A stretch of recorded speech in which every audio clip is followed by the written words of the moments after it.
A little earlier, I spoke to the Business and Trade Secretary, Jonathan Reynolds. Jonathan Reynolds, your reaction to the overnight attacks by the United States? Well, this is obviously breaking news overnight. We support the prevention of Iran obtaining a nuclear weapon. We had proposed a diplomatic course of action, as other European countries had done. The Iranians had rejected that. And I know people will be waking up this morning and they'll be worried. They'll want to know what this means.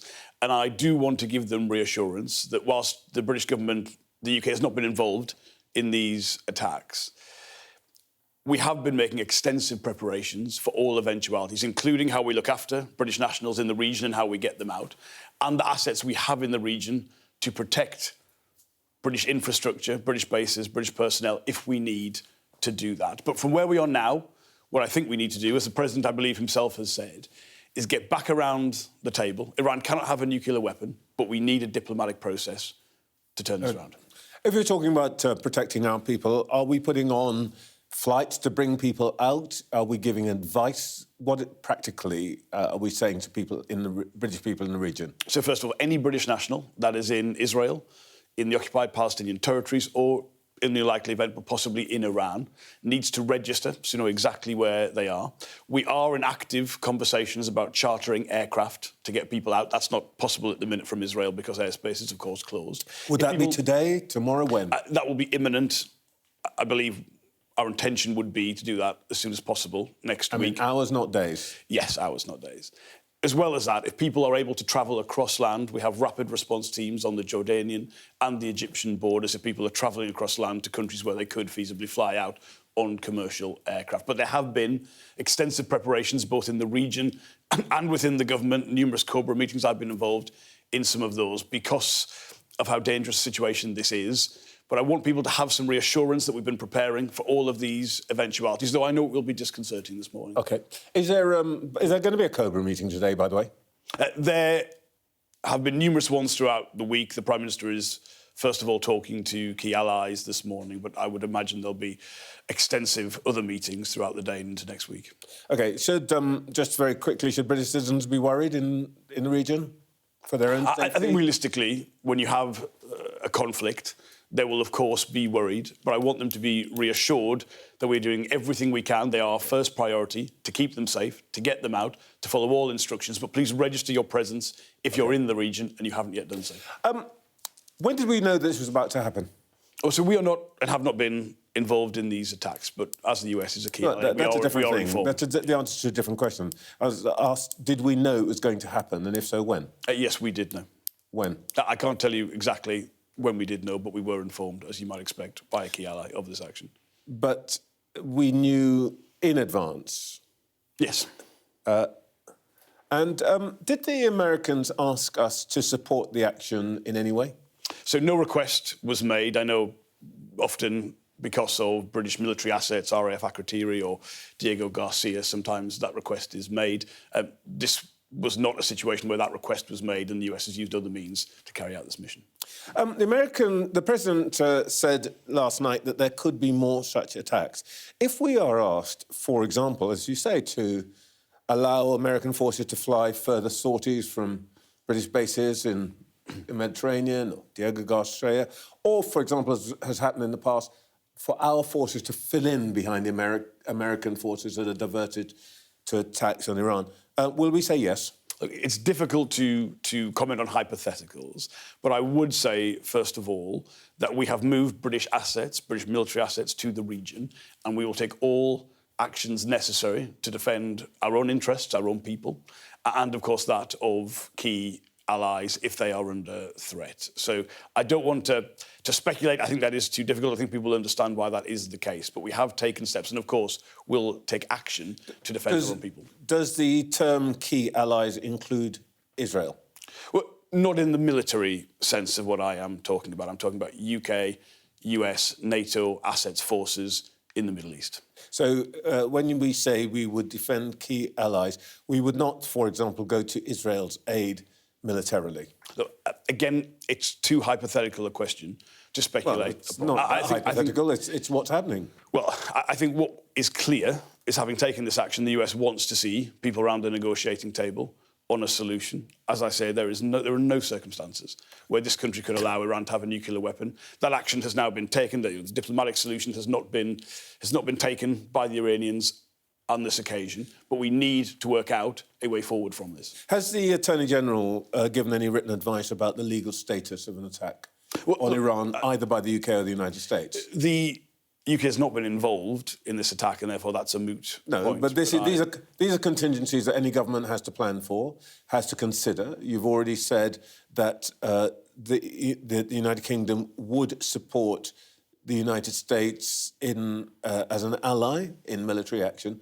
and presumably the Prime Minister will have asked the Attorney General to give the Cabinet advice. And I'm just asking if that's happened. You know we never comment on the legal advice the government receives, but if I'm asking if it exists.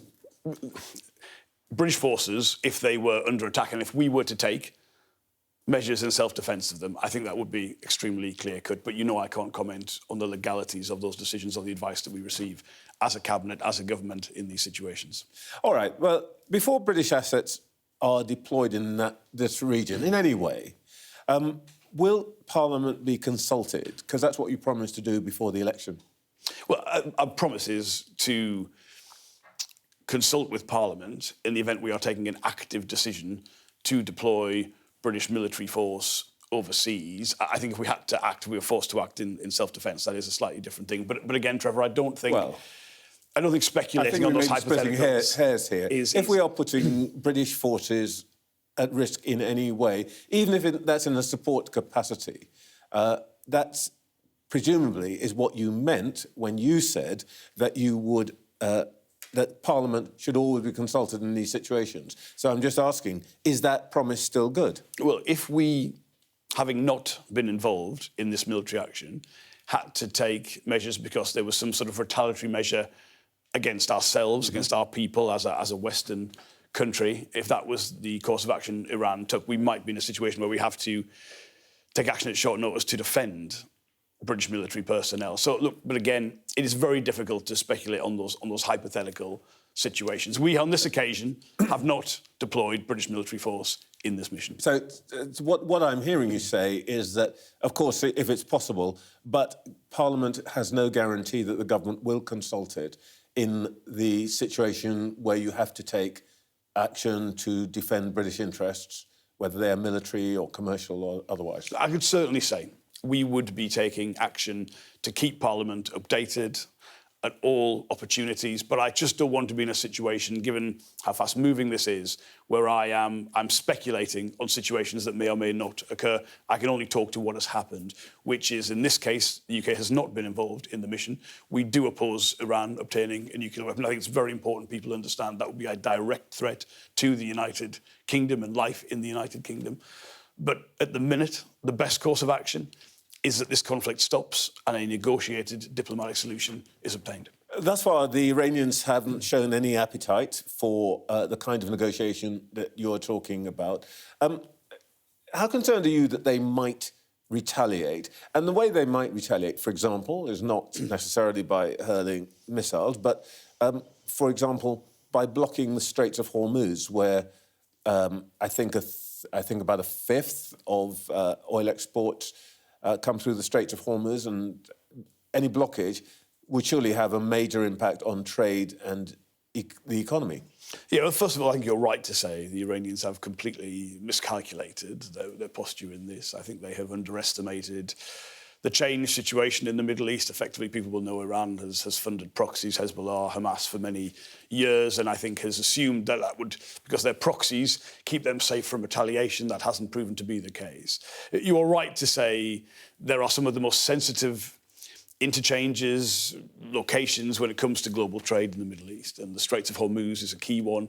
Again, when I talk about the preparations the UK has made, working with key allies for all eventualities, keeping the Straits of Hormuz open is a key part of that. And again, I would simply say the Iranians have miscalculated this. They have been in a position where they've underestimated the international resolve. Would we deploy our naval assets to make sure that the Straits of Hormuz are kept open? The Strait of Hormuz, I should say, by the way, is kept open. Look, again, hypotheticals aren't tremendously Well, again, it's helpful, not hypothetical but at all. They've done it before. They've tried to do it before.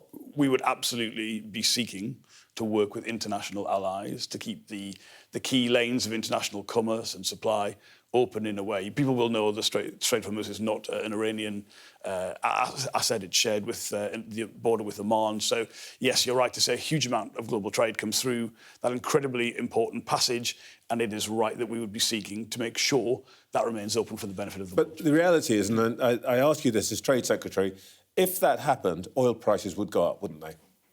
All instability in the Middle East has some impact on global commodities, including oil prices. But again, because of the preparations and the resolve that exists in the international community, I don't want to keep saying, don't want to speculate, but look, I want people to know that that kind of scenario is one that is considered at the highest levels of. How concerned are you about the risk of Iranian-backed terrorism here at home? Very. I mean, this is not hypothetical. I mean, there is not a week goes by without some sort of Iranian cyber attack on a key part of UK critical national infrastructure. There is Iranian activity on the streets of the UK, which is wholly unacceptable. I mean, that is why, for instance, there have been the measures that were put in place, the foreign interest registration scheme, for instance, a higher level of threshold for anyone having interactions with a country like Iran. But this is not something to worry about in future. This is, at the here and now, a level of activity from Iran in relation to this country, which is wholly unacceptable. Do you anticipate that level of disruptive spying activity would increase because of what's happened? It's already at a significant level. I think it'd be naive to say that that wouldn't potentially increase. But again, there's a choice here for Iran. Do they want to continue being an agent of instability in the region and the wider world? Where has that got to them? Where's it got the Iranian people? There's a better course of action for Iran to take here, and I think they should consider that. It's, I think, a curious thing that people watching will note that you said that people out in the region should be reassured, but you're more worried about what might happen here. Is that right? Well, I wouldn't want to downplay the fears people have in the region. I want them to be reassured that the British government has them at their highest priority, whether that is getting them to other countries across land or finding ways to fly them out when we're able to do so.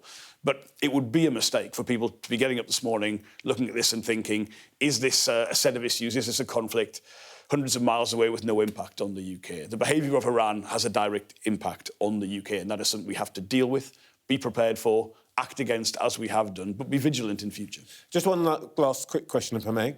Can you clarify where the Palestine action is being prescribed, and if so, why?